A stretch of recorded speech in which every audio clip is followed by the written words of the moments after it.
sabe mucho, con mucha precisión, por qué de inmediato en el embarazo término empieza el trabajo de parto. ¿Cuál es la señal de por qué debe ocurrir el parto? Entonces es un órgano bastante noble y complejo el útero. Y tiene la capacidad de movimiento autonómico. Sabemos sí que para que ocurran las contracciones uterinas deben ser estimulados los receptores de tipo adrenérgico y colinérgico, la simpática y parasimpática. Y las células musculares lisas del útero, el miometrio, los miocitos que están ahí, tienen capacidad de contracción rítmica. En el momento del parto es como un reloj como empieza. Las contracciones uterinas empiezan muy irregulares, ¿sí? Pero luego llega un momento que se armonizan y cada cierto tiempo con mucha precisión se activan, se relajan, se activan. Y es imprescindible que el músculo uterino se relaje. ¿Para qué? Para permitir el flujo sanguíneo al feto. Porque cuando se contrae el útero, tratando de expulsar el producto, se presionan las arterias uterinas que no pasa riego sanguíneo ni oxígeno al feto. El feto sufre en la contracción uterina. Entonces, por fortuna debe haber una contracción y relajación, y luego se siente un movimiento más frecuente y armónico y potente hasta que se expulsa el feto por el canal de parto. Y hay una actividad, como dice acá, marcapaso de las células del fundus, o sea, del fondo uterino. En el útero no gestante sí hay contracciones, sino que son imperceptibles en la mayor parte de mujeres. Pero sí se está contrayendo muy lentamente, casi bastante superficiales, y ocurren. Y estas contracciones fisiológicas naturales que ocurren desde niñas se intensifican en la fase de la ovulación. Por eso que muchas mujeres casi siempre andan con dolor pélvico, digamos, en 2 oportunidades del mes. En el momento que ovulan, en el momento que menstruan. Más común, más intenso, es en la época menstrual. ¿Por qué? Porque esos dolores de la época menstrual son ocasionados por prostaglandinas pélvicas. Las prostaglandinas son muy intensas para provocar la contracción del miometrio. Y eso explica la dismenorrea, que es muy común, casi creo que un poco más de la mitad de las mujeres sufren de dismenorrea, dolor menstrual. Y en muchos casos requieren medicación. Y los medicamentos, obviamente, si hay prostaglandinas ahí, ¿cuáles serán los medicamentos ideales para la dismenorrea? Los AINES son ideales ahí para la dismenorrea. Todos los AINES, cualquiera. Ahora, en el útero gestante, cuando está ya con el contenido fetal, en las primeras etapas, las primeras semanas y meses, debe estar el útero en reposo, porque si no, se desencadenaría rapidísimo un aborto, o habría una amenaza de aborto. ¿Y quién se encarga, o qué cosa es lo que se encarga de que el útero se relaje, no se contraiga? La progesterona. Las hormonas femeninas son típicamente dobles, estrógenos y progestágenos. Y la progesterona es la que garantiza el reposo uterino. Al final del embarazo ocurre ya el momento en que tiene que expulsarse el contenido y ahí se desencadenan cada vez de manera rítmica y más intensa las contracciones del miometrio.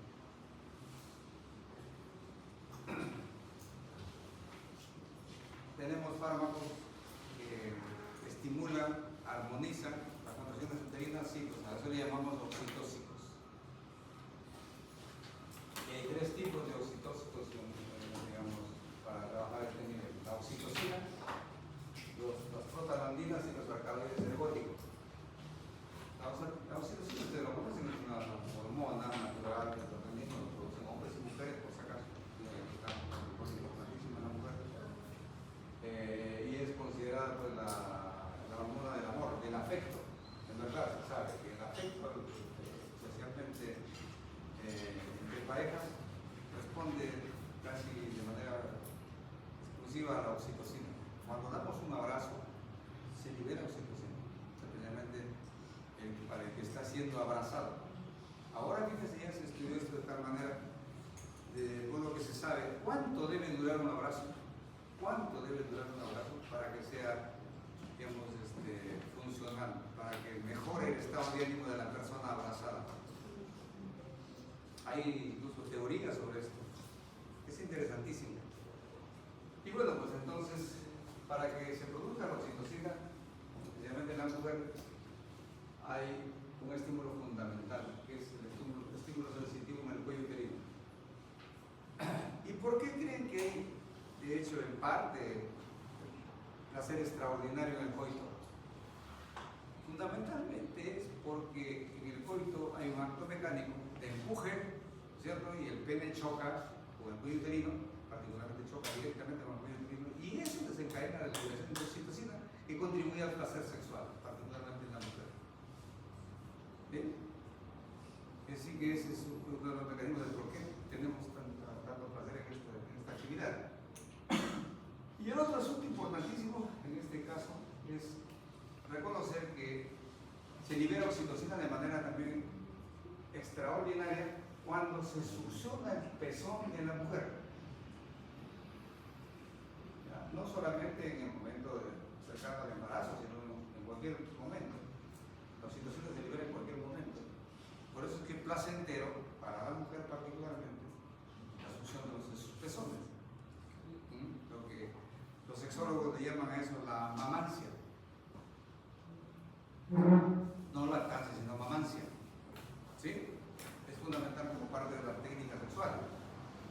Y en el niño es fundamental, extraordinariamente importante, que haya succión mamaria para que estimule la mayor eficiencia cada vez de la lactación materna.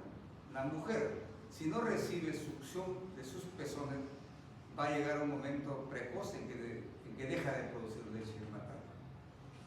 El principal mecanismo, y tal vez el único por el cual la madre tiene leche suficiente para darle de mamar a su niño cuando menos hasta el año de edad, es que el bebé succione con fuerza y con continuidad el pecho materno.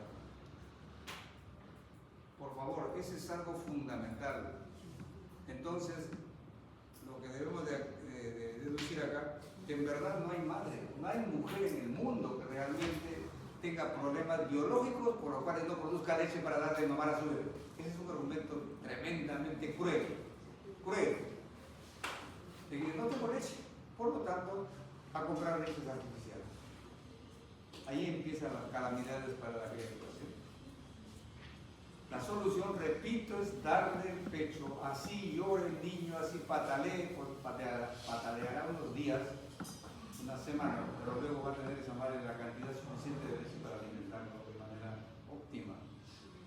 No hay ninguna leche jovencito, por si acaso, que se compare a la lactancia materna, ninguna, por más artificialidad que tenga, ¿no? Que enriquecida con vitaminas no sé qué, con probióticos, prebióticos. Esa es una propaganda miserable de la industria que trata de convencer a las mentes huecas de algunas madres que no conocen bien esto, de que es mejor darle una leche artificial que la leche materna. Y para colmo dicen que cuando dan el pecho, sus mamas se valoran.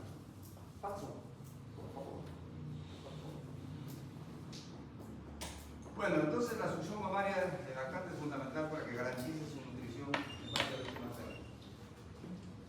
Esta grafiquita me interesa que lo memoricen para que vean, si es que lo pueden ver, porque la sala es un mamarracho. Miren, estas son las contracciones del útero cuando se utiliza oxitocina. Son exactamente regulares, muy armónicas. No hay ni diferencia de intensidad ni de tiempo de ocurrencia. Y dense cuenta, la contracción empieza acá y siempre llega al punto basal. Aquí dice tono basal, a esta línea. Siempre llega. Para comparar con los que vengan después con otros fármacos que vamos a mencionar. La única ocasión en la que el tono basal puede, digamos, quedarse alto es cuando se usan dosis demasiadas altas por error de oxitocina.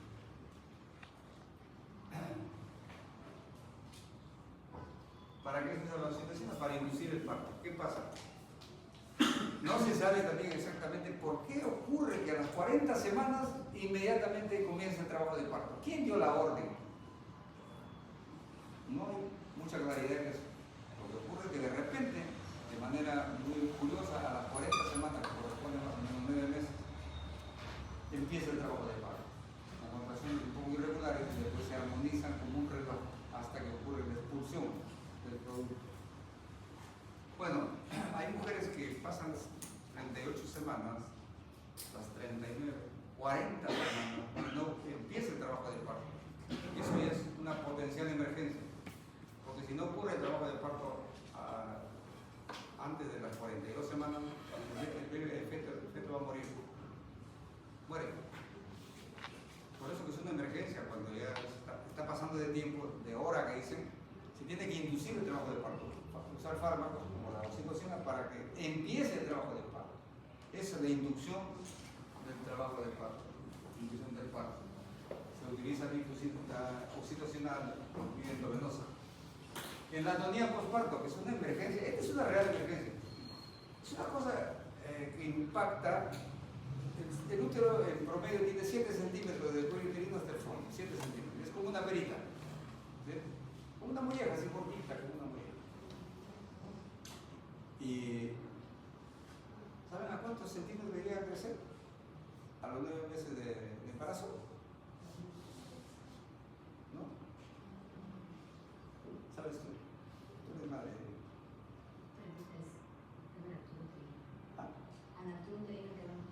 Sí, es. ¿Cuánto? 33 más o menos. Claro, sí. Más o menos por ahí es un promedio, 32, 33 centímetros. De 7 centímetros a 33, 5 veces más. Es más profundo que la 36. Exacto, crece el útero. Es increíble cómo se distendió tanto el útero. Y cuando ya se expulsa el producto, en verdad, es una bolsa, se queda dentro de una bolsa de superficie sangrante. Todo el endometrio se ha expulsado, por lo tanto se ha quedado como una llaga abierta, amplia, y sangra pues una barbaridad. Y por fortuna hay un reflejo, una vez que se expulsa la placenta, hay un reflejo que hace que el útero se contraiga. Y eso evita las hemorragias postparto. Pero ese efecto contráctil muchas veces no ocurre. No ocurre. Y ahí viene la famosa atonía uterina. Atonía significa se quedó paralizado el útero, como una bolsa. Y el sangrado es brutal. De modo que en minutos la paciente se puede morir. Y esa es una de las causas principales de muerte materna.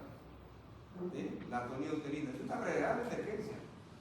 Ahí o responde a los fármacos que a veces no se logran. No se sabe lo que tiene que hacerse, una histerectomía. Se tiene que seccionar el útero, cortarlo de inmediato y ligarlo. Y esa mujer queda obviamente mutilada para toda la vida. Es una auténtica emergencia. Por fortuna, en la mayor parte de casos responde a fármacos como la oxitocina. Entonces tiene 3 indicaciones terapéuticas: la inducción del trabajo de parto, la atonía postparto y la facilitación de la lactancia. Esto es un mecanismo que se emplea muchas veces. La madre, en verdad, en algunos casos extraordinarios, no tiene leche en cantidad suficiente. Sí tiene algo, pero no en la cantidad suficiente. Entonces, ¿qué es lo que se hace? Se le aplica, hay oxitocina en spray nasal. Spray nasal. Y inmediatamente la oxitocina comienza a favorecer la producción de la leche materna. No es tanto, por si acaso, aquí hay que ser muy preciso, no es tanto que produzca un mayor incremento de leche, sino que lo que hace la oxitocina es vaciar los conductos galactóforos. De la glándula mamaria, que es como un racimo de uva, van unos conductitos de una laguna. Ahí se llena la leche y por lo tanto puede salir a borbotones a veces para la criatura. Lo que hace la oxitocina es que de manera muy activa los racimos se contraen y expulsan las leches afuera y entonces permite que se evacúen esos conductos canálicos.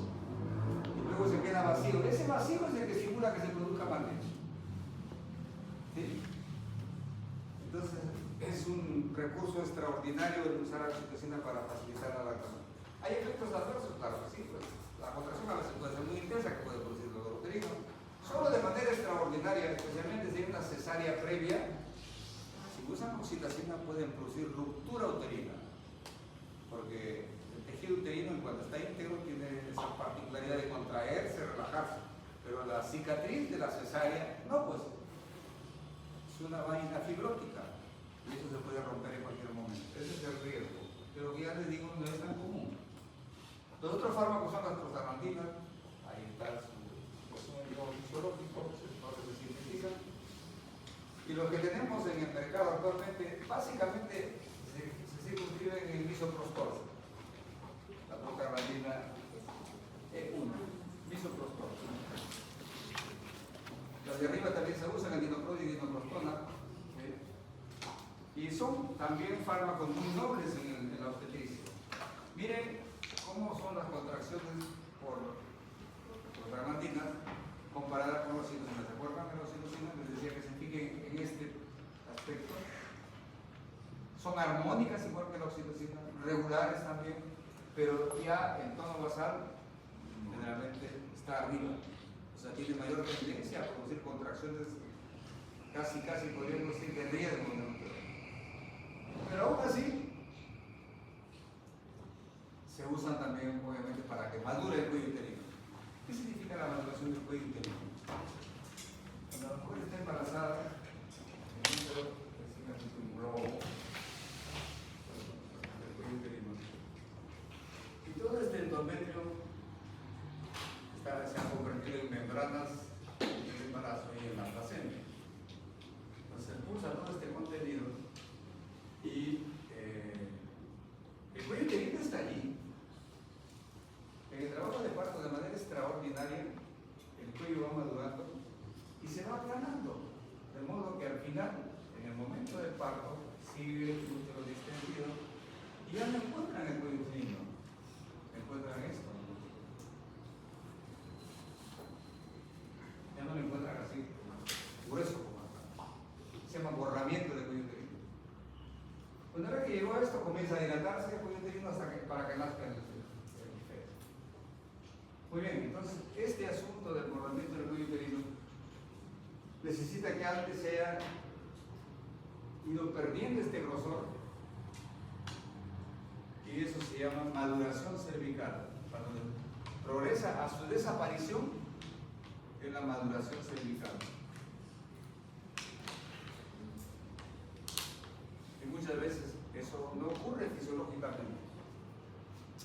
Uno de los fármacos que hace que madure el cuello uterino, que comience a borrarse, son los prostaglandinas.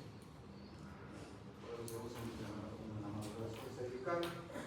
Se usa muchísimo, por si acaso, en la hemorragia postparto. Una vez que viene un parto de sangrado normal, se aplican prostaglandinas, son más fisiológicos, son más intensos, tienen un efecto más intenso que la oxitocina. Bueno, también obviamente es uno de sus usos, es como abortivo, ¿cierto? Porque es el único fármaco que realmente está garantizado que es 100% eficaz para producir un aborto. Ya saben, por si acaso, el aborto es toda pérdida de embarazo hasta las 20 semanas. Después ya no se habla de aborto, sino de parto inmaduro. Bien. Entonces, son abortivos, de hecho, muy eficientes, pero ojo, aquí quiero hacer una salvedad. Provocan el aborto, sí, pero no necesariamente expulsan todo el contenido uterino. Ese es el gran problema. No va a ocurrir ninguna consecuencia si se expulsa el feto o el embrión y las membranas uterinas, la placenta, no va a pasar ninguna consecuencia de eso, pero si por si acaso ocurriera por ahí que se queda algún resto, ahí sí la cosa es grave, porque ese resto inmediatamente se infecta y la mujer entra en una situación gravísima que puede ser casi mortal en la mayor parte de casos. Un aborto infectado es terriblemente severo, gravísimo, cuando menos termina en la mayor parte de casos con histerectomía. Se tiene que sacar todo el útero para poder sobrevivir al paciente, si es que no se muere. Esa es la gravedad de un aborto, y obviamente ya me extiendo un poquito la anticoncepción, de gestar cuando es no deseado. No confundamos los embarazos no planificados con los no deseados, no es lo mismo. No planificados significa por rutina ocurrió los embarazos como son la mayor parte. Nosotros somos casi todos productos de embarazos no planificados. ¿Sí? Poquísimos son aquellos que sí, pues, dicen, bueno, hay condiciones favorables, ya podemos tener un hijo, entonces tengámoslo, lo planifican, lo esperan, desde que nazca tal fecha, más o menos por ahí, pueden hacer eso. Pero no planificados, obviamente son aquellos que de repente se me fue la regla. Bueno, pues, ¿qué vamos a hacer? No? ¿Qué vamos a hacer? Somos consecuencia de qué vamos a hacer. Poquísimos son los planificados. Y hay una gran cantidad que son no deseados, no solamente no son no planificados, sino no deseados, son prácticamente una maldición que haya ocurrido. Pero sigue su curso. El producto de un embarazo no deseado nunca va a tener la calidad de afecto de sus padres como aquel que fue planificado. Esa es la diferencia que deben entender ustedes, es vital, es fundamental. Cuando uno tiene un hijo que lo deseó, lo planificó, lo programó toda la vida, lo va a considerar digamos, una bendición. Pero cuando somos a lo mejor producto de un embarazo no planificado, no deseado, siempre generaremos incomodidad en nuestros padres. Nos tolerarán. Claro que sí, porque son seres humanos y de algún modo pues, nos tienen que aguantar. Pero es muy diferente, por si acaso, la relación afectiva de padres con los hijos no deseados. Bueno, eso es lo que ocurre con las prostalandinas. Efectos adversos hay una gran cantidad. ¿Por qué? Porque las prostalandinas actúan en todas las funciones orgánicas. Luego tenemos los alcaloides ergóticos. Derivados se llaman de corredores. No sé si ven ustedes con esta pésima ambiente. Estas son espigas. Son igualitas al trigo. Si quieren, a lo mejor aquí lo ven mejor. Es una fotografía, por si acaso, de dibujo. Son igualitos a las espigas del trigo, de donde se hace, digamos, cotidianamente el pan. Pero si se dan cuenta, hay unos pequeños protuberancias acá, acá hay una negrita, otra acá, aquí hay otro, aquí otra, y otro chiquito por acá. Tiene la imagen de un pequeño cuernito, pues. Por eso se llama cornezuelo, derivado del cuerno, cornezuelo de centeno. La gramínea se llama centeno, es un pariente muy cercano al trigo. Pero este centeno tiene la particularidad de parasitarse por este hongo que se llama cornezuelo de centeno. Su nombre técnico es Clavices purpurea. ¿Dónde está Clavices purpurea? Y la gente de las épocas del medioevo y antes no lo distinguía, le parecía que era parte del granito de la espiga, una parte natural de la espiga. Entonces, cuando preparaban el pan, que lo preparaban igualito que el pan de trigo, en el Medio Oriente consumían todos los días pan de centeno, que estaba obviamente contaminado por este hongo. Y este hongo resulta que se descubrió con el tiempo que contenía una cantidad enorme de alcaloides cardiovascularmente activos, que provocaban epidemias terribles en la población de ese tiempo, con muertes, por ejemplo, precoz cardiovascular, la cantidad de infartos, de arritmias, de muertes por hemorragias cerebrales, problemas vasculares gravísimos de miembros inferiores, gangrena, úlceras tróficas que no curaban por nada en el mundo, que obviamente terminaban con la vida de los pacientes. Era tan grave el asunto que la gente obviamente recurría a lo que siempre pensaban que podría ser útil, la ayuda de Dios, ¿no? Y había por ahí un santito que se hizo muy popular, el famoso San Antonio. Y esta enfermedad se llamaba precisamente el fuego de San Antonio. ¿Y qué decía la gente? Que había pecados. La gente era muy pecadora y por lo tanto recibía un castigo divino con estas enfermedades que les hablo. Abortos, casi no había gestaciones exitosas. Y no había más que hacer peregrinajes a un santuario de San Antonio, que quedaba en ese tiempo un sitio aisladísimo, lejísimo. El viaje nomás demoraba meses. Imagínense, el viaje de ida y de regreso. A veces se pasaban hasta un año o más haciendo este peregrinaje, así como hacen los tontitos de ahora que todavía se van a hacer el peregrinaje en los Mantangas, de vaca, por ahí chancándose el pecho, por ahí pidiendo perdón por sus pecados. Y bueno, pues igualito era eso. Pero curiosamente, en todo el tiempo que hacían el peregrinaje, en verdad resultaba mejorando. ¿Qué duda iba a haber de que el santo no estaba actuando? Ah, no, pues mire, pues, mis llagas que tenía ya se están cicatrizando. El dolor precordial, que a lo mejor era una angina de pecho para ellos, ya no me duele, ya puedo hacer esfuerzos y puedo hacerlo sin riesgo. Me curé. Gracias, San Antonio. ¿Listo? Pero tenían que regresar a su sitio. Y en el sitio volvían a consumir el pan de centeno y comenzaban nuevamente a hacer la misma enfermedad. Ah, ¿cuál es la explicación? Al vuelto a pecar, pues pecador o pecadora. Y así se la pasaba. ¿Qué resulta? Pues que al final se encontró que en este cuernito ahí había cantidad de fármacos activos que provocaban todas esas lesiones. Y simplemente que cuando se iban a hacer su peregrinaje dejaban de ingerir el tóxico, se depuraba su organismo y mejoraban. No era pues nada milagroso, nada era como producto de la intercedencia de San Antonio del Dios Padre, ¿no? Hay muchos mitos de ese tipo en la religión. Bueno, entonces estos preparados son potentísimos, son más activos que los prostaglandinas y que la propia oxitocina en la estimulación de la motilidad uterina. Son potentísimos. Y lo hacen de manera casi exclusiva, absoluta, se contrae el miometrio. Y tan intensamente que nunca se deben usar en la inducción del trabajo del parto. Cuando el feto está dentro del útero, nunca usen estos preparados, porque lo contrae el útero tan potentemente que lo priva de riego sanguíneo al niño y se muere. Por favor, ¿sí? No deben usarse entonces como inductores de trabajo del parto. Ahí tenemos la hemoglobina y la metilhemoglobina, que se usan obligadamente, por si acaso, en todo trabajo de parto hospitalario, se colocan siempre un inyectable en el momento del parto. Tienen estos preparados para inducir la contracción inmediata del útero y que no vaya a haber hemorragias. Miren la diferencia de la imagen esta de la contracción.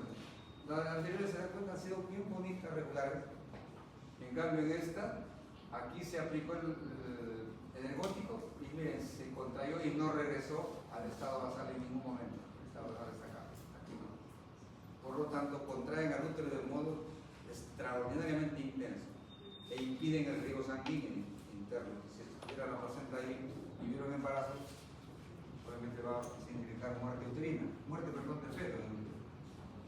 Ahí, como está remarcado, proscritos como inductores del trabajo de parto.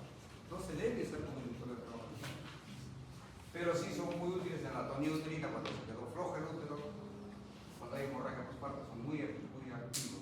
Efectos adversos también, por ser muy potentes, producen dolor uterino intenso. A veces la contracción es tan intensa que produce dolor, vómitos, aumenta la presión arterial, palpitación del disney, espasmo coronario, algunos. Muy bien, estos son los citocitos.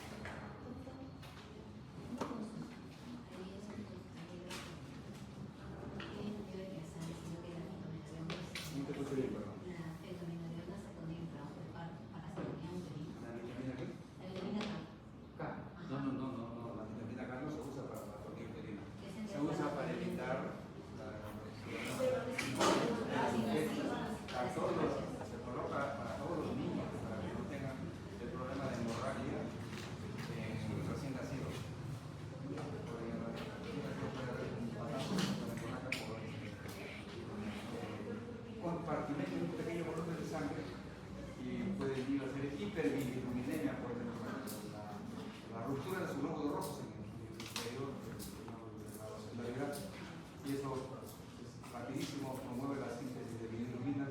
Las bilirubinas se impreman en los del cerebro, producen toxicidad cerebral. Está en la hiperbilirubinemia. Es la vitamina K para proteger a la bebé. Bueno, entonces, hablando de la contracepción hormonal, ¿qué es lo que podemos hacer para evitar un embarazo particularmente no deseado? No planificado.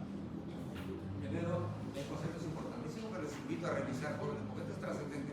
¿Por qué me parece fundamental esto? Porque ustedes son jóvenes que están en una etapa en la que todavía van a entrar algunas y algunos en esta necesidad de tener mucha cautela y no tener más de los hijos necesarios, ni muy precozmente, ni muy distanciadamente también, porque pasado 3, 4 años parto a parto, es como si fueran lo nuevo.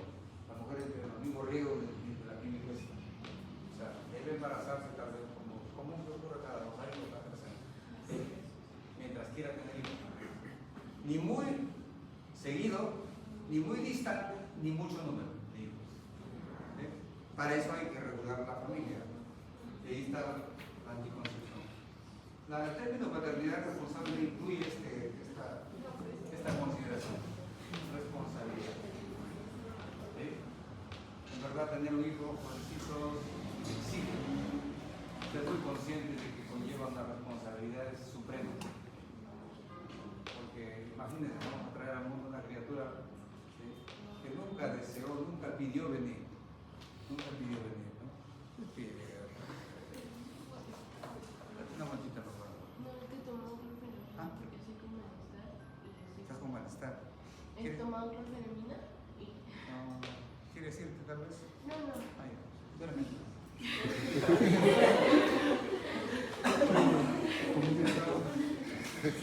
Jovencitos, esto tiene mucha responsabilidad. Tener un hijo, jóvenes, no solamente significa ajustarse económicamente, sino disponer el tiempo y disponerse a dar afecto.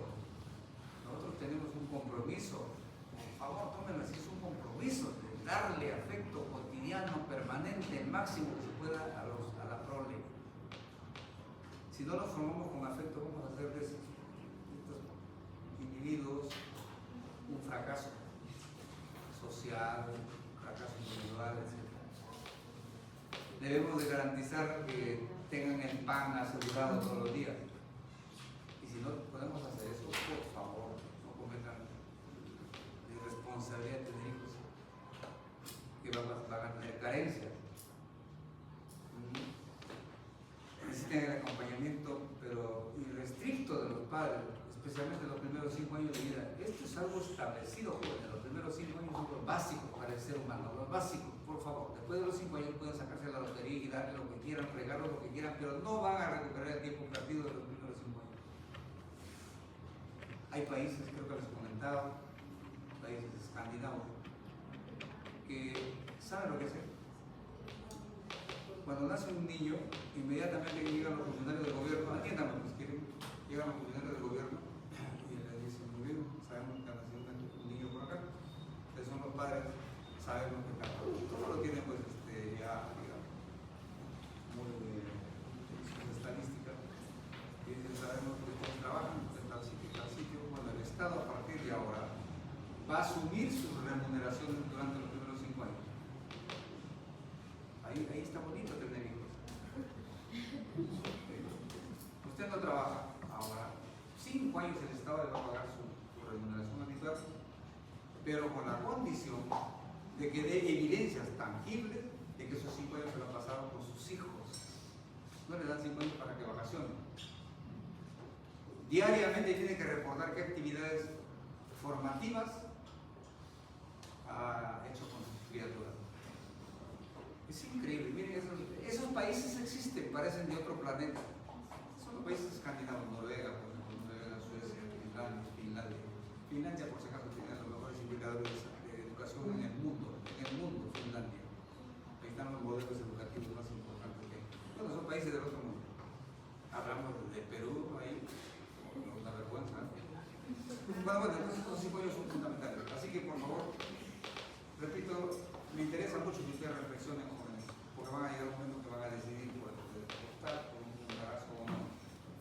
Me refiero a hombres y mujeres. Entonces, podemos hacer uso de la anticoncepción cuando no se dan las condiciones. Claro que sí, es un derecho. Por eso les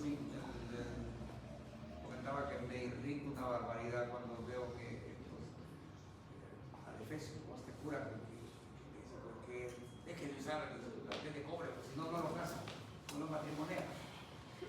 Qué tarados hay todavía en la modernidad.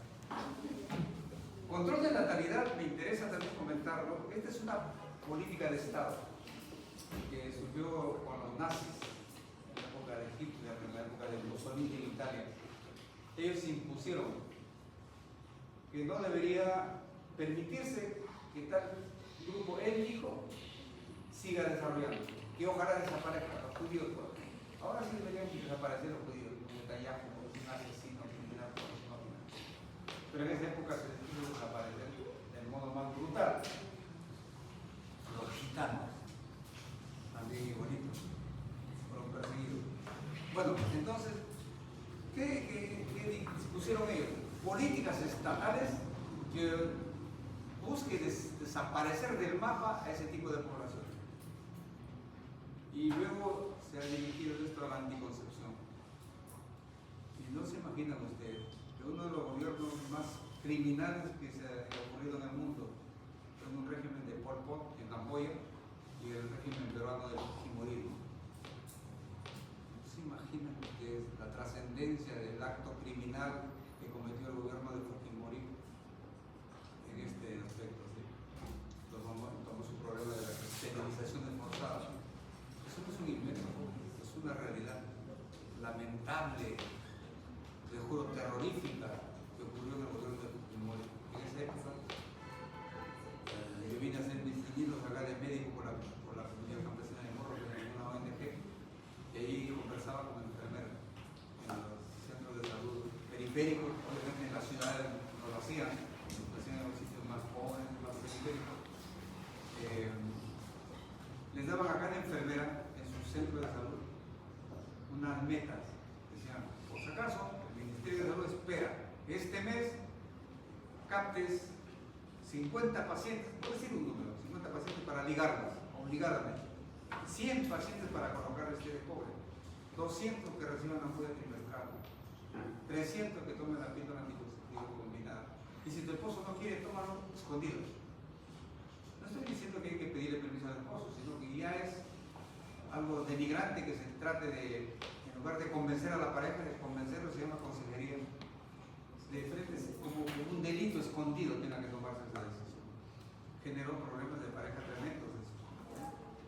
Bueno, entonces, escúcheme, si no conseguían ese tanto de pacientes despedidos, era una condición para que continúe en su centro de trabajo, que cumplan con esos requisitos, que capturen a tantos mujercitos para que los liguen, por ejemplo, para que les pongan telecobre, a la fuerza si fuera posible. Y en las zonas más periféricas ya fue criminal obsceno esto. Jóvenes, yo participé en esos tiempos en una mesa redonda que se hizo acá en la biblioteca de Fernando Dora en Chiclayo, donde en esa mesa redonda participamos un médico que les habla, un sociólogo, un antropólogo, un cura, un pastor y un abogado en la mesa redonda. Y todo el público ahí y se invitó, no recuerdo si fueron 30 o 25 mujercitas del campo, muchas de Incahuasi, que vienen trajecitos típicos, ¿cierto? Hecho hablante de la mayor parte, que narraban su experiencia, cómo fueron, digamos, atrapadas para ser ligadas sin que sepan lo que se les estaba haciendo. Una, por ejemplo, narró que ella estaba pastoreando por ahí sus animalitos, sus ovejitas, y de repente llegó una especie de ambulancia con una carpa y la alcanzaron y le dijeron, mamita, estamos por si acaso regalando víveres, tienes que venir a la carpa para que recibas una charla y víveres. Qué pobre gente humilde no se entusiasma con la posibilidad de recibir un kilito de azúcar, un kilito de arroz, y víveres. Sí, iban, le tomamos sus datos, inmediatamente le decían, pues mira, vamos a colocar una ampollita de vitaminas para fortalecer tu hemoglobina y todo eso. Te vas a acostar en la camilla un ratito, por favor. Listo, le colocaban la famosa ampollita de vitaminas, que posiblemente haya sido algún benzodiazepínico, obviamente perdían la conciencia y se despertaban después de un rato con una pequeña herida aquí en la pelvis. Le habían hecho una mini lava. La herida, eso es pequeñísimo por si acaso, y lo hacen de verdad de ginecólogo. Una herida pequeñita por la cual ingresan, capturan la trompa de falopio, extraen, la ligan, la cortan, lo vuelven a su lugar y luego le ponen unos puntitos y un curita nomás encima. Ya puedes ir, hijita, después de unos días te sacas ese curita, te curas de ti. ¿Quieres salir? ¿Qué les parece?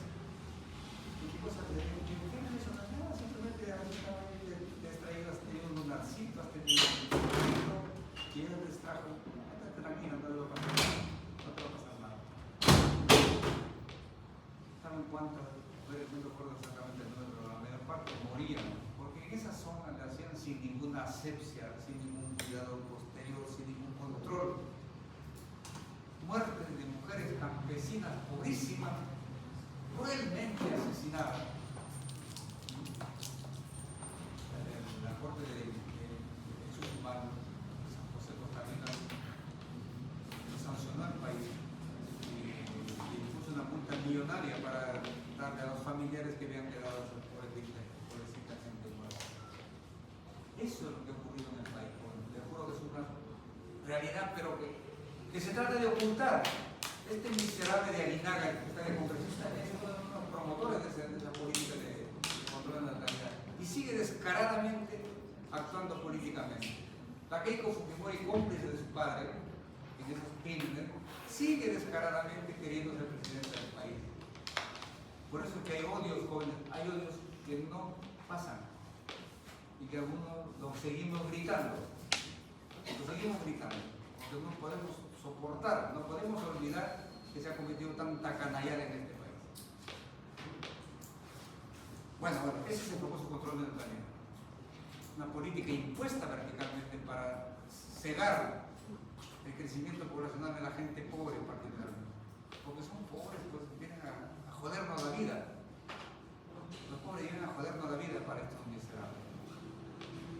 Bien, discúlpeme la emotividad, pero no puedo soportarlo. Bueno, hay factores que afectan a la fecundidad humana, claro, biológicos, culturales y económicos.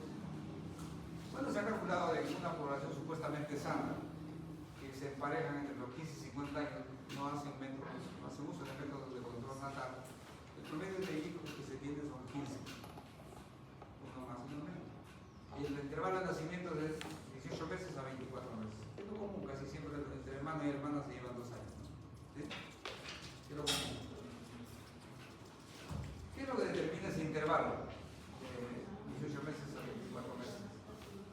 Primero que la ovulación no ocurre inmediatamente después del parto. Generalmente demora en establecerse al mes y medio a los 2 meses. ¿Ya? Entonces, por lo tanto, si hay una mujer que da luz por ahí y tiene coito de inmediato con su pareja, no se va a embarazar por nada del mundo. No va a demorar todavía un mes, a mes y medio, a 2 meses de que haya otra vez una ovulación. Primero 2 meses son ovulatorios. De ahí, curiosamente, no puede ocurrir, no va a ocurrir un embarazo de inmediato, porque a pesar de que la mujer esté ovulando, el hombre tenga el semen, digamos, competente, curiosamente demora en promedio 6 a 7 meses en poder fecundarse otra vez la mujer, 6 a 7 meses. Y aquí viene una cuestión que es dramática, miren ustedes, la cantidad de pérdidas de las fecundaciones que ocurren después de un parto. En la etapa embrionaria, o sea, cuando el embarazo va de 0 a 9 semanas, es la etapa embrionaria, se pierde, fíjense ustedes, el 50% espontáneamente, no se han vuelto a provocar, espontáneamente, el 50% se pierde. La explicación dice que posiblemente el organismo reconoce que no están siendo, digamos, genéticamente muy adecuados, por lo tanto mejor expulsa el organismo de la mujer. Hasta el 50% jovencito, o sea, las 2 fecundaciones una se va a perder por ley biológica. Si pasara las 9 semanas, hasta los 9 meses de embarazo, otro 20% más se pierde. Por lo tanto, de todas las fecundaciones se pierde el 70%. Es brutal esa cantidad de pérdidas. Eso nos hace, escúchenme bien, nos hace como los seres biológicos más incompetentes, más ineficientes para tener hijos. Si ustedes comparan, por ejemplo, con animales más comunes que las perritas, los perritos. Primero que no hay así nomás un par de una perrita que tenga un perrito, 2 perritos. Generalmente son 6 o más. Una capacidad extraordinaria de fecundación. Que que nosotros tengamos mellizos es casi una festividad, ¿no? Más de uno generalmente es difícil. Somos ineficientes porque de todos los embarazos que pasamos viendo, el 70% se perdieron. Esto no, así no me abortos a los animalitos. Entonces, ¿cómo es posible que siendo tan ineficientes seamos tantos en el mundo? Ahorita ya casi 8.000 millones de individuos en el mundo, la mayor parte chinos y hindúes. ¿Por qué somos tantos si somos tan incompetentes para que haya una gestación exitosa? ¿Qué explicación hay por ahí? ¿Qué dicen? Debe haber alguna explicación, ¿no? Si perdemos tantos productos de la concepción, ¿por qué en verdad somos tantos en la actualidad? Somos un exceso de seres humanos. Dime, ¿qué explicación tienes? Conversemos algo siquiera. ¿Cuál sería la razón? Por el placer, porque ellos se copulan por necesidad biológica y nosotros por placer. Más o menos por ahí, porque tenemos ganas de tener coito. Y eso es cierto, es cierto. Somos, junto con los delfines, y una especie una subespecie de chimpancés, no dos, solamente 3 especies en el mundo que tenemos coitos cuando se nos da la gana. ¿Sí? Solamente por una miradita y un impacto y terminan juntando. Y ahí puede ocurrir un embarazo.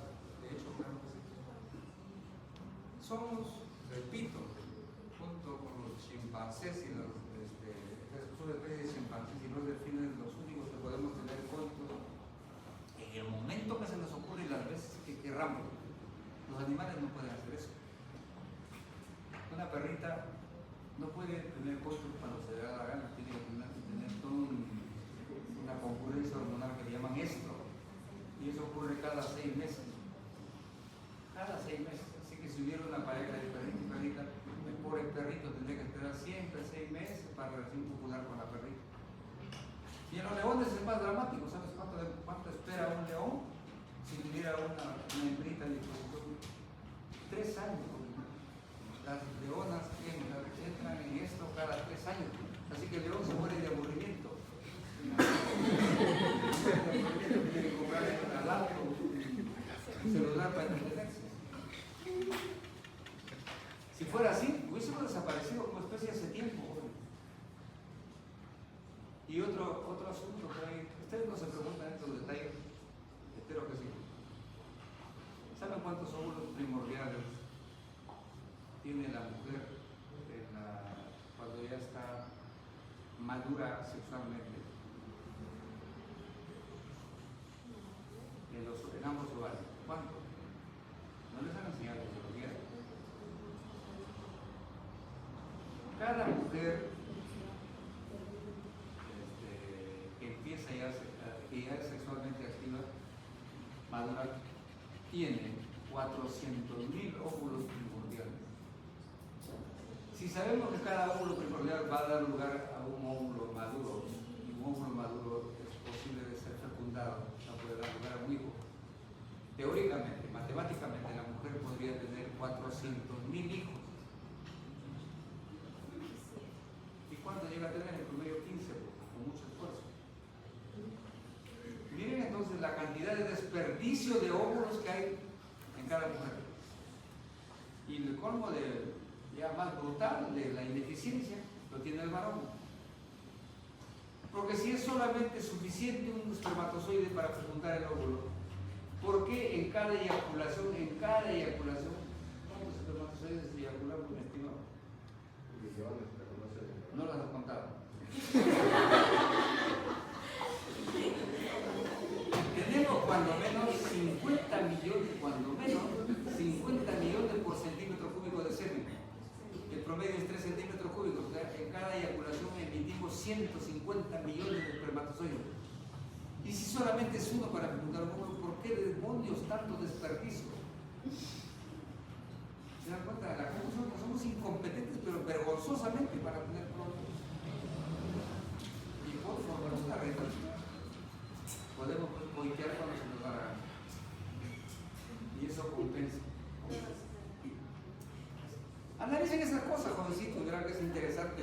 ginecología es extraordinariamente impactante. Bien, entonces, aún así, el riesgo de embarazo es alto.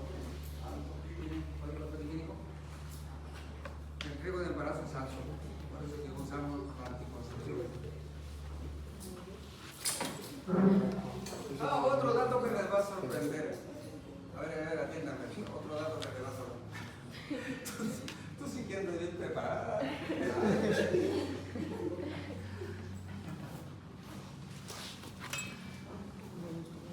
Estas diapositivas en verdad de puro jóvenes lo preparé cierto tiempo para una conferencia. Siempre en Impares, bueno, cuando estaba en auge, hacíamos muchas conferencias sobre este aspecto. Aquí en Chiclayo hemos capacitado a cantidad de personal en anticoncepción. Siempre Impares es el líder en la anticoncepción en el país. Los métodos anticonceptivos más modernos implicaban a Impares primero, pero el plan de anticonceptivo en toda la plan ahora ya de ellos. Trajimos de Europa para acá. Bueno, entonces, miren ustedes, estos son cálculos extraordinarios. ¿Qué posibilidades hay de que pueda ocurrir un embarazo de acuerdo a la frecuencia de coito por ciclo?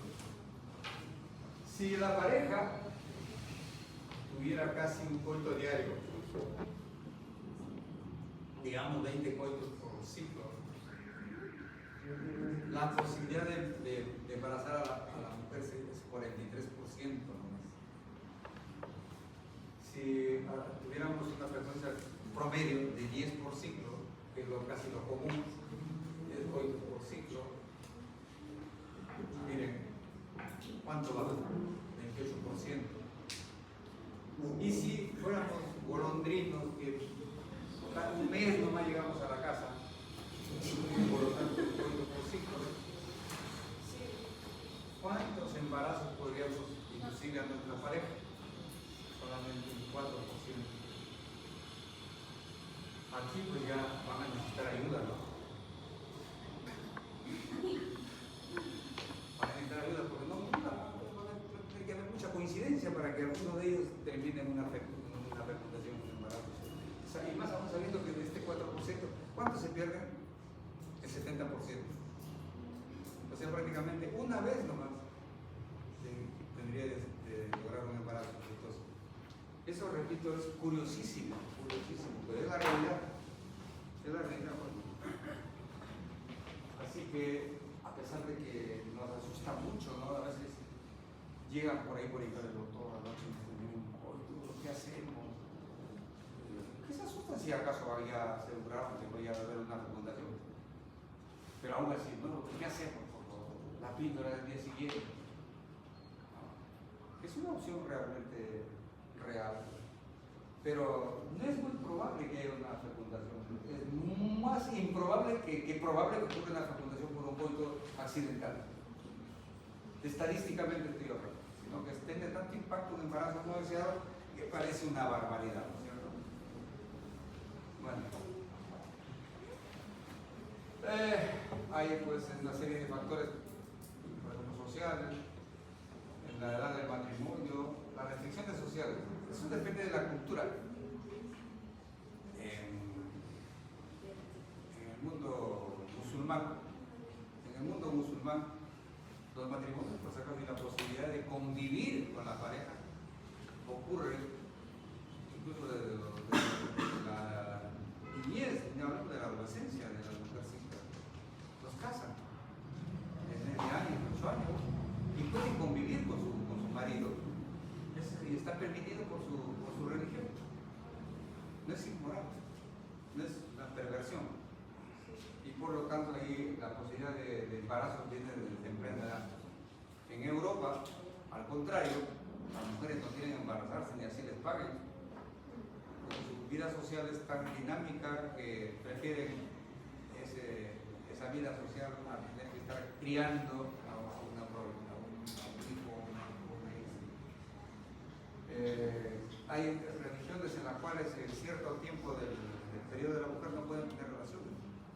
Por ejemplo, en algunos casos mientras está menstruando. Claro que mientras está menstruando no va a haber embarazo, ¿cierto? Pero hay restricciones, digamos, religiosas ahí. Y la esterilidad.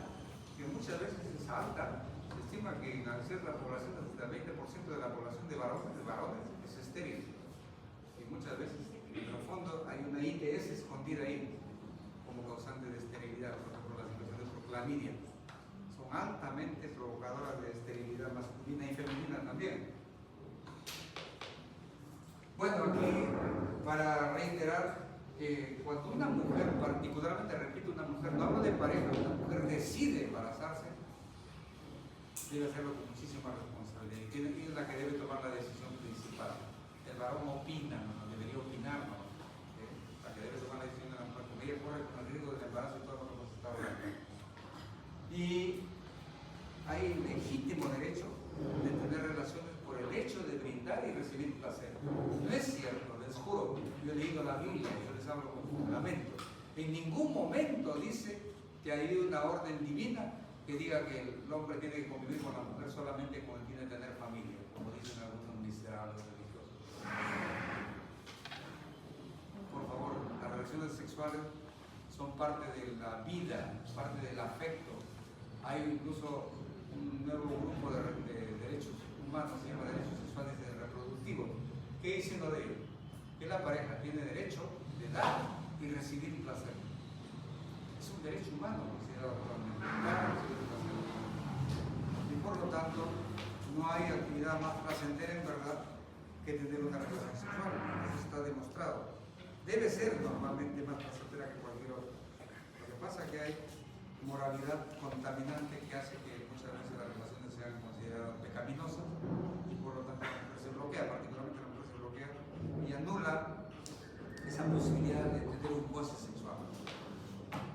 Bueno, se considera entonces la decisión de usar métodos anticonceptivos una libertad nueva de las relaciones humanas. Eso hay que considerar. Este cuadrito que dice también me parece interesante para relacionar la actividad sexual que pueda derivar en hijos con los riesgos de muerte, particularmente para la mujer. En un coito como el de hoy, en un día como el de hoy, hay más o menos 0,28 coitos por día en el mundo. Obviamente ese lo dejamos de lado. De todas estas frecuencias coitales, más o menos en un día ocurren 350.000 embarazos, de los cuales 330.000, casi todos son no planificados. La cuenta de 350.000 a 330.000, casi todos son no planificados. Y de estos, cuando menos la mitad son no deseados, aquellos pésimos, de los cuales va a ser un lastre el que haya tenido una pareja con cierta probabilidad. Y de estos 330.000 no planificados, 200.000 terminan en abortos inducidos, no el aborto natural, el aborto provocado. Y peor aún, los inducidos con procedimientos de riesgo, como no sé si se acuerdan, les conté a ustedes que yo tuve que experiencia traumática de atender a una paciente que venía de Leonardo Ortiz, donde una mujer, una partera de una matrona de ahí, le había introducido en el útero todo el tubito plástico del equipo de menoclisis en el útero, le había introducido por el cuello uterino, le había llenado todo el órgano chiquito que es el útero, lo llenó de toda esa manguerita plástica y aparecía la puntita, ¿no? Terrible, nunca había visto eso. Comencé a sacar este plástico y me parecía que nunca acababa. Toda la manguerita le había metido y estaba con una infección, pero brutal. Por fortuna se salvó la vida. Pero imagínense, ¿no? Estos son procedimientos criminales de riesgo que a veces ocurren. Y de las cuales termina cuando menos 200. Dice 200, porque después de interrogar muertes maternas. ¿Se justifican estas muertes cuando pudieron evitar este embarazo? Díganme ustedes, respóndanme con criterio, con raciocinio. ¿Se pudo evitar esos embarazos? Claro que sí, pues. Para no llegar a tremenda barbaridad de resultados estadísticos. Bueno, entonces ya conversando sobre algunos anticonceptivos hormonales, que es tema de nuestra asignatura, tenemos lo siguiente. Aquellos que se administran por vía oral, donde tenemos anticonceptivos orales combinados. AOC significa anticonceptivo oral combinado, que tiene estrógenos y progestanos. Tiene las dos hormonas que se usan en anticonceptivo combinados. Los mismos también tienen estrógenos y progestanos combinados. parches que se colocan en el brazo, tienen estrógeno y progestageno que se absorben a través de la piel. Se dejan 3 semanas, se descansan 1 semana para permitir la menstruación. Esa es otra curiosidad. Alguna vez discutíamos en un evento de este tipo, dijeron, ¿por qué demonios tenemos que decirle a la mujer que si 3 veces se quiere dejarse 1 semanita solamente para que menstrue? ¿Por qué tiene que menstruar?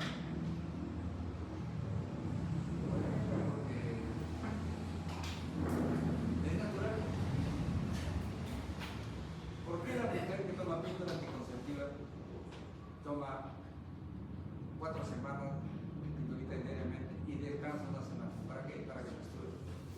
¿Es necesario menstruar? A esta altura, ya ustedes pueden opinar. ¿Creen que es necesario menstruar? ¿Ocurriría algún problema si la mujer no menstrua? Como dice la gente ignorante, esa sangre que no sale se acumula ahí. Es cierto que hay sangre que no sale y que se acumula. Si la mujer no menstrua, simplemente su útero está en reposo, no tiene nada que eliminar. Y por lo tanto nada se está reteniendo. Nada.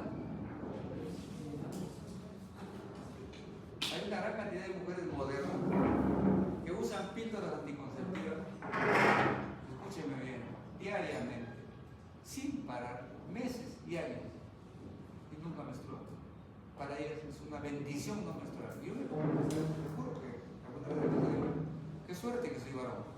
¿Y por qué? Porque no tengo que menstruar, maldita sea, pues. Porque la menstruación debe ser incómoda, debe ser extremo. Y más aún si se acompaña de dismenorrea, por favor. Jovencitos, no es necesario menstruar. Y no ocurre ningún problema. Repita, hay mujeres que reciben paquetes de píldora anticonceptiva y la toman todos los días sin parar. Eso sí, se olvidan un día y les viene un sangrado. Se llama hemorragia por deprivación, no es menstruación. Entonces, jóvenes, dediquémonos, ¿sí? Cuando entendemos esto, nos informamos sobre esto, cambia nuestro panorama mental y nos percudimos de mitos, de desinformaciones que son las que generalmente dominan la cultura incluso médica.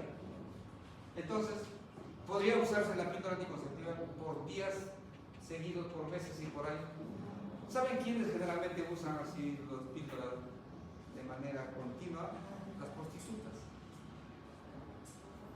¿Saben cuánto pierde una mujer que, por ejemplo, sale por menstrual, deje de tomar píldoras 1 semana y 1 semana no va a tener relaciones?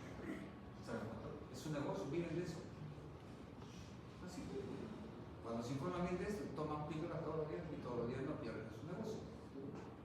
Las que andan haciendo estos avisos de lencerías, ¿ustedes qué creen que va a salir con su multazo ahí de la toalla higiénica cuando están menstruando? Todo bien, y no pasa nada. Así que no se asusten, practíquenlo si quieren. Bueno, tenemos también inyectables. Hay inyectables mensuales y trimestrales. El inyectable mensual, por si acaso, es una combinación de estrógeno y progestágeno. El inyectable trimestral no, es progestágeno solo. Ahí lo que está vigente es el acetato de meroxi y progesterona. Este ya no está vigente, por si acaso. Los subdérmicos no biodegradables que hay generalmente en el mundo, ya diseminados, tenemos el Yadel, el Implanon. Antes se llamaba Norplan, lo trajo en varios países. El Ministerio de Salud tiene Implanon, que es para usarlo durante 3 años, esto se usa por 5 años. Ahí son 2 barritas, aquí es una barrita. En Europa, biodegradables, se llaman pellets, se introducen quirúrgicamente por la piel de la mujer. Ya no se extrae, se reabsorbe completamente el campo muerto. Anillo vaginal, no me refiero al anillo mecánico, sino al anillo vaginal que a la vez tiene progestágeno y mejora su eficacia anticonceptiva. Los transdérmicos, los parsos. Entonces, dense cuenta que hay métodos que tienen combinación de estrógeno y progestágeno y algunos que tienen solamente progestágeno solo. No hay ningún método con estrógeno solo, porque incluso es un riesgo.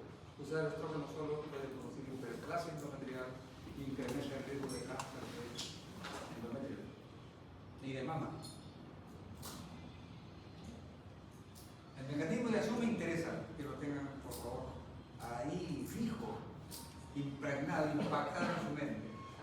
Ninguno es abortivo, por favor.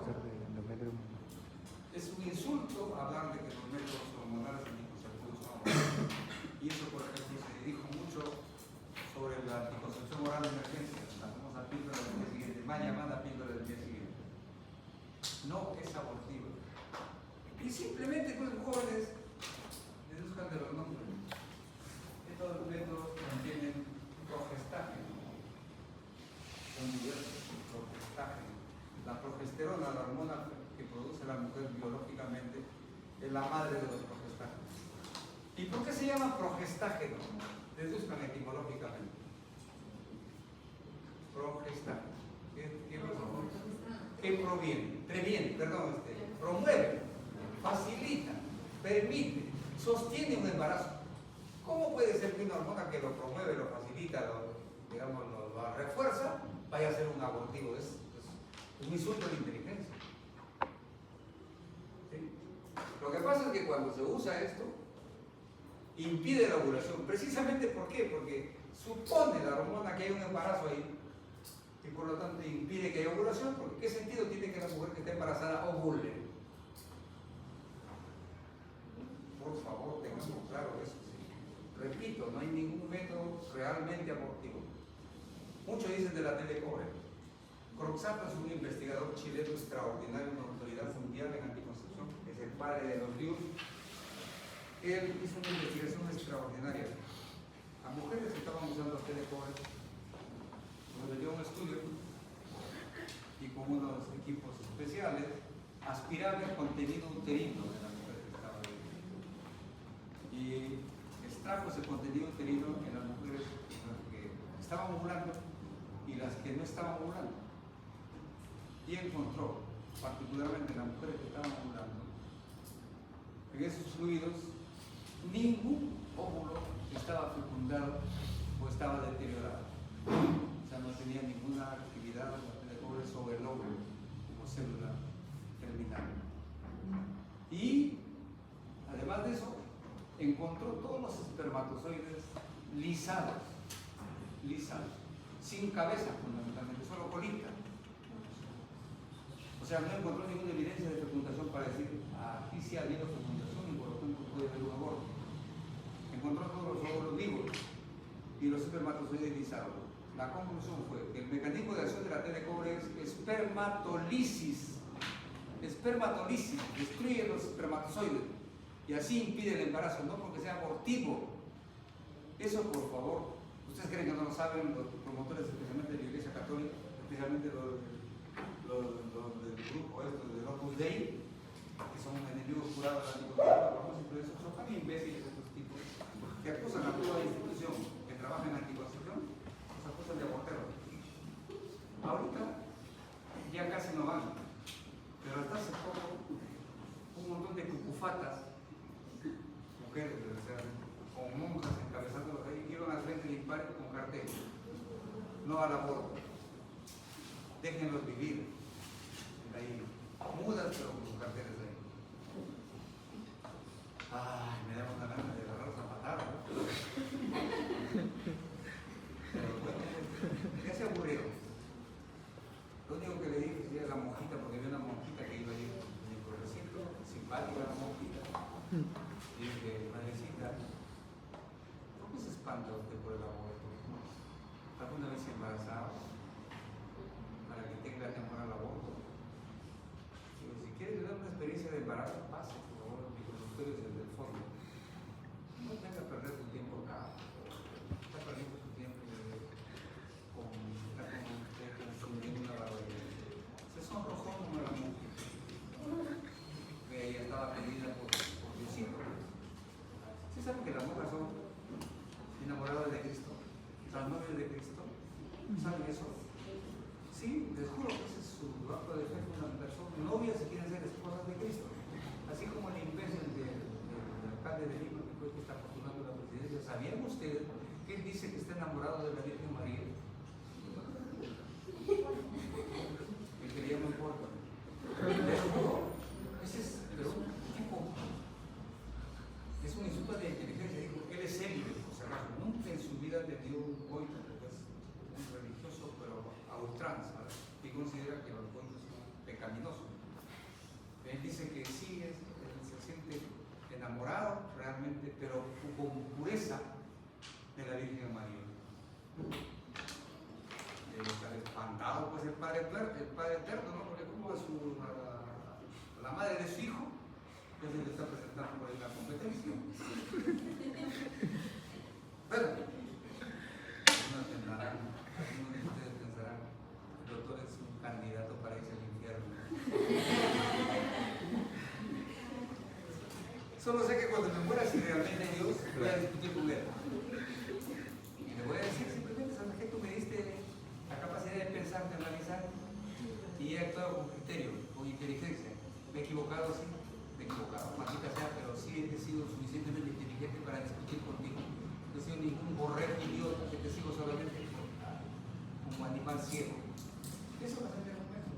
Y supongo que me va a dar perdón. Bueno, ¿cuál es el mecanismo de acción entonces de los métodos que tienen estrógeno y progestágeno combinado? Anovulación. Se conjuga ahí los estrógenos y los progestágenos para impedir la ovulación. No lo logran al 100%, por eso tienen un índice de falla. En cambio, los progestágenos, miren, tienen 4 mecanismos de acción. El más importante es la hiperviscosidad del moco cervical y también la anovulación. Se sabe que más o menos con el implante hasta el 80% de todos los hijos son anovulatorios, o sea, hay un 20% que se ovulan.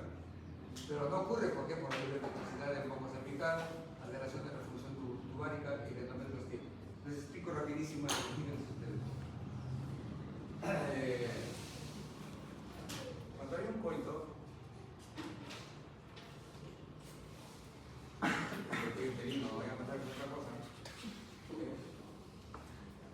El cuello uterino tiene acá una serie de criptas.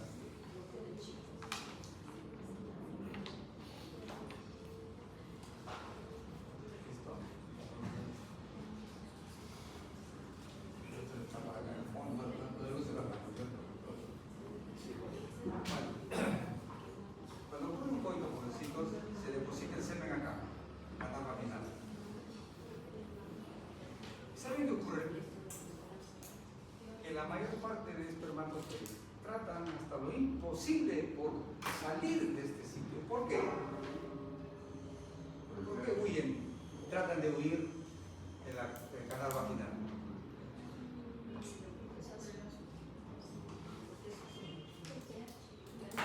Hablen pues, ¿ah?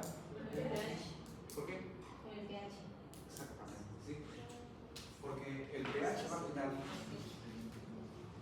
es ácido, marcadamente ácido para la supervivencia de los espermatozoides que han venido aquí y que vienen de un medio alcalino.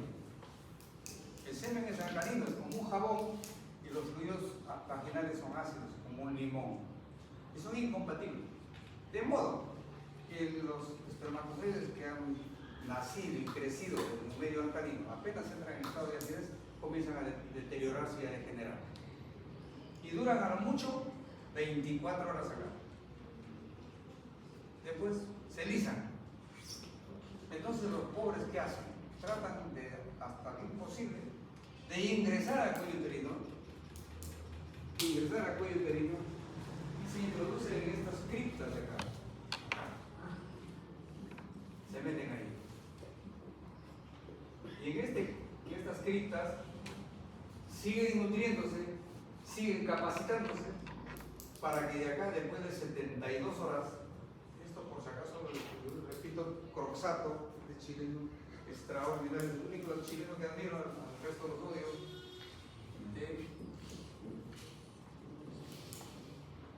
encontró que los espermatozoides se enclaustran ahí por 72 horas, o sea, 3 días. De acá ya maduran algo más, se nutren algo más y comienzan a salir oleadas de espermatozoides. Y van particularmente al lado del continuo taxis, identifican que está ocurriendo la ovulación por acá. No, para todo el ovario, ¿cierto? El óvulo está por aquí.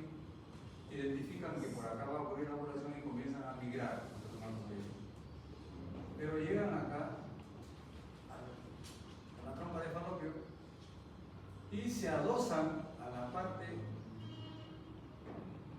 proximal de la trompa de falopio a casi a 2 años. Y están 24, 48 horas, ¿no? 48 horas. Acabando de nutrirse, acabando de madurar. Entonces, como a veces digo yo, los espermatozoides salen de conductos masculinos como bachilleres. En el cuello uterino hacen su maestría, acá hacen su doctorado, y de aquí sale ya capacitado para fecundar exitosamente al óvulo. Y ya luego baja y se implanta por acá en el útero y empieza el embarazo. Así que no es cierto ese cuentazo que nos han contado todo el mundo en la universidad, en el colegio, de que la fecundación ocurre porque hay un espermatozoide vivazo, el más vivo del mundo, el más ágil de todo, que agarra los poderes, los empuja, se monta sobre el resto y se escapa y le gana a todo el mundo, es el campeón de la competencia. Es así, pues, una imaginación extraordinaria de nuestros científicos antiguos. Tienen que ocurrir estos pasos, 72 horas aquí en el cuello uterino, 48 en la trompa de falopio y los 24 horas que puede sobrevivir el óvulo son entonces, ¿cuántos días de capacidad de reproducción tiene activa la mujer? 6 días, lo que llamamos días fértiles. ¿Cuáles son sus 6 días? 3 días acá, 2 días acá y un día de la supervivencia del útero y del óvulo, 6 días.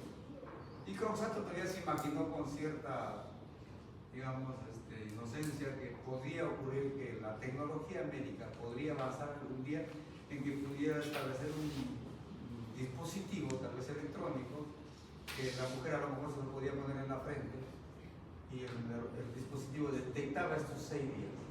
Es posible, ¿no? Se puede. Posiblemente la ciencia logre eso, la tecnología logre. Que la mujercita es un pequeño cintillo, una cintilla en la frente, y cuando está en esos 6 días comienza a emitir una lucecita. Por favor, derívense por otro lado, vayan a otro lado, porque estoy en riesgo. Sería una maravilla, ya no habría necesidad de usar anticonceptivos. Solamente sabíamos que esos días hay que ir a la otra esquina.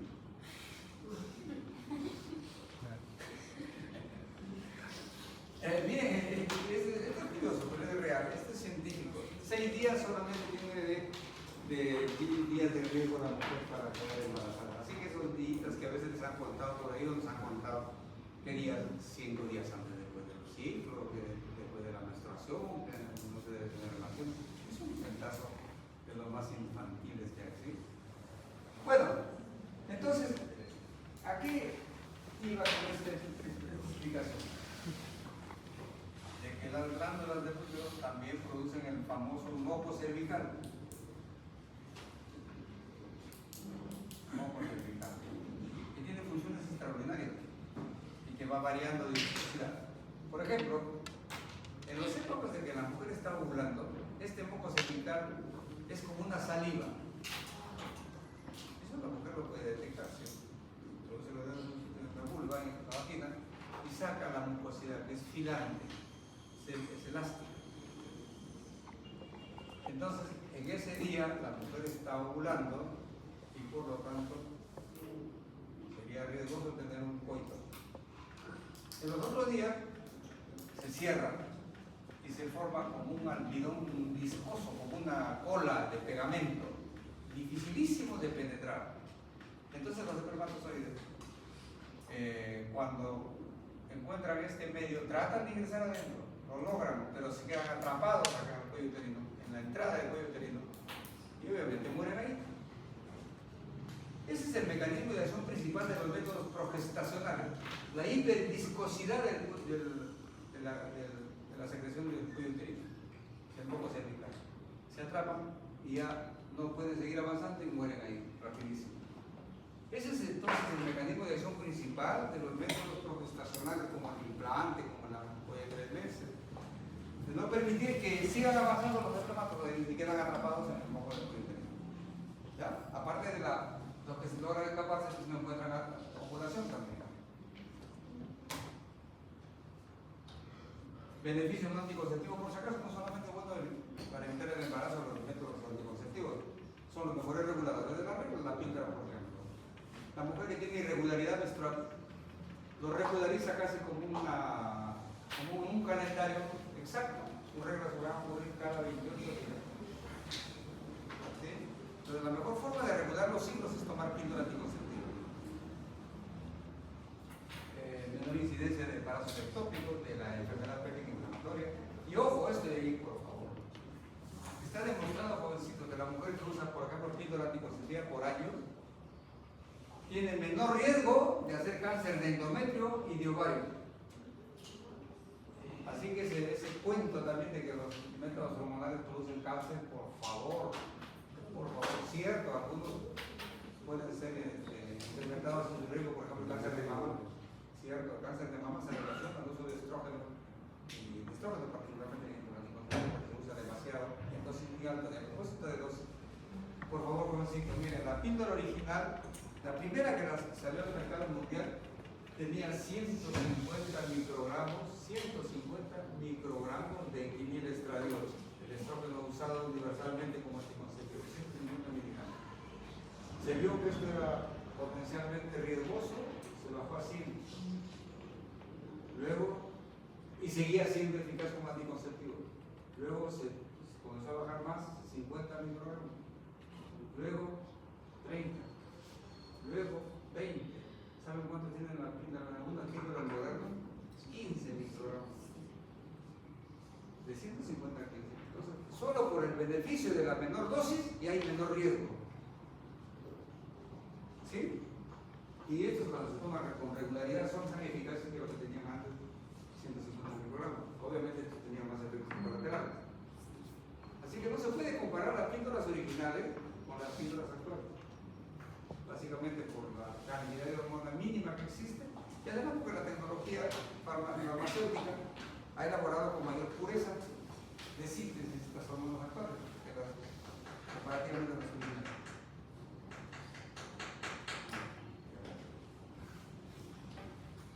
Los progestacionales también protegen de cáncer de endometrio y de ovario. Manejo de endometriosis. La endometriosis es una enfermedad muy seria que ocurre en la mujer. El endometrio, que es este tejido que está dentro del útero, resulta que en algunas mujeres no solamente está dentro del útero, sino, por ejemplo, puede estar en la vagina, puede estar al lado de los ovarios, con la cavidad abdominal. Eso se llama endometriosis. Y la mujer aquí sufre dolores intensos porque está en una cavidad cerrada, por ejemplo. La mujer no solamente menstrua para afuera, sino porque tiene endometrio en su pelvis, va a menstruar para adentro. Sangra en el interior y eso se comporta como un estímulo irritante notable. Sufren de mucho dolor pélvico. El tratamiento de la enfermedad de la endometriosis incluye los métodos progestacionales. Ya no crece ese endometrio y la mujer se libra del sufrimiento. Colaterales, claro que colaterales. Aquí dejado fundamentalmente para comentar. Dice acá, incremento de peso corporal. ¿Quién de ustedes no sabe que la mujer que usa métodos hormonales generalmente se queja y dice que sube de peso? Es casi una ley reconocer que los métodos hormonales hacen subir de peso. Píldoras, ampollas, no sube de peso. Ese mito ha durado por muchísimos años.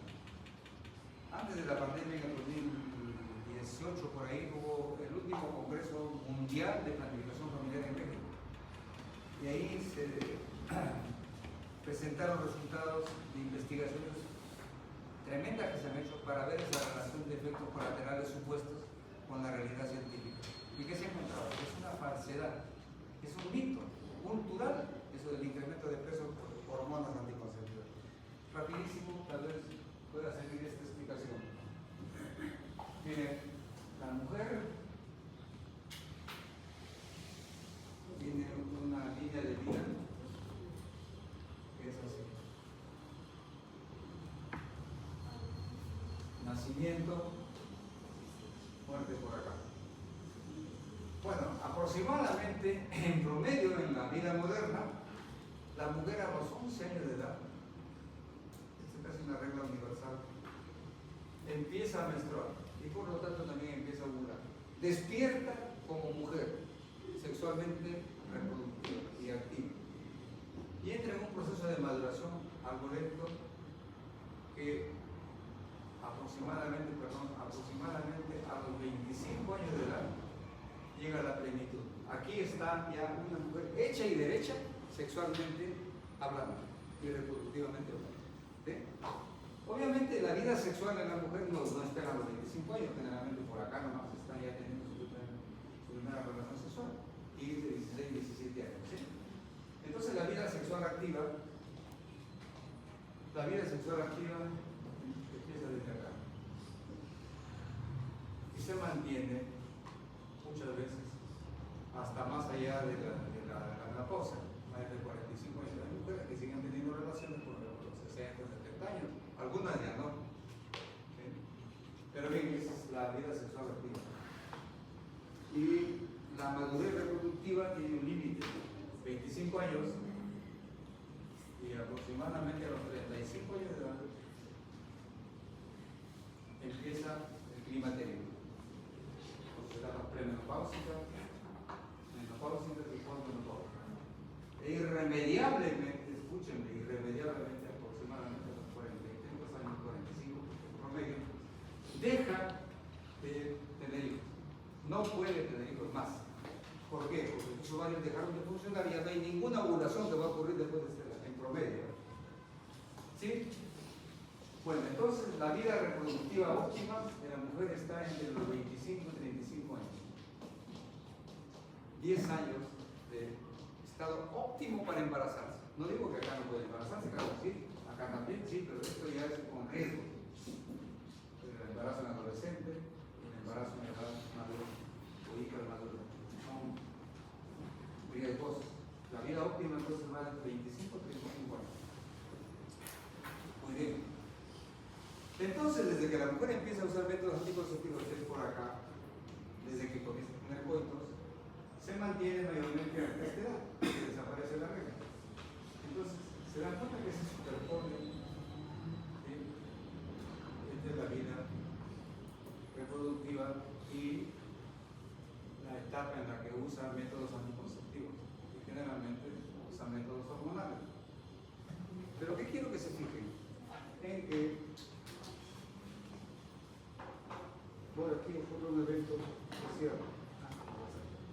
Fíjense, a esta edad, particularmente que comienzan a tener pareja, su vida social comienza a dinamizarse. Porque comienzan a salir, pues invitan un heladito, un bailecito por acá, una pollada por allá, una parrillada por acá. Comienzan a salir.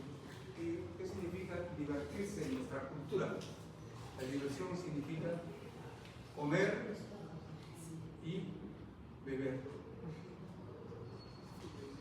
Así que esta vida socialmente activa, fíjense ustedes, se superpone justo a la etapa en que están tratando de evitar los embarazos y están usando métodos anticonceptivos.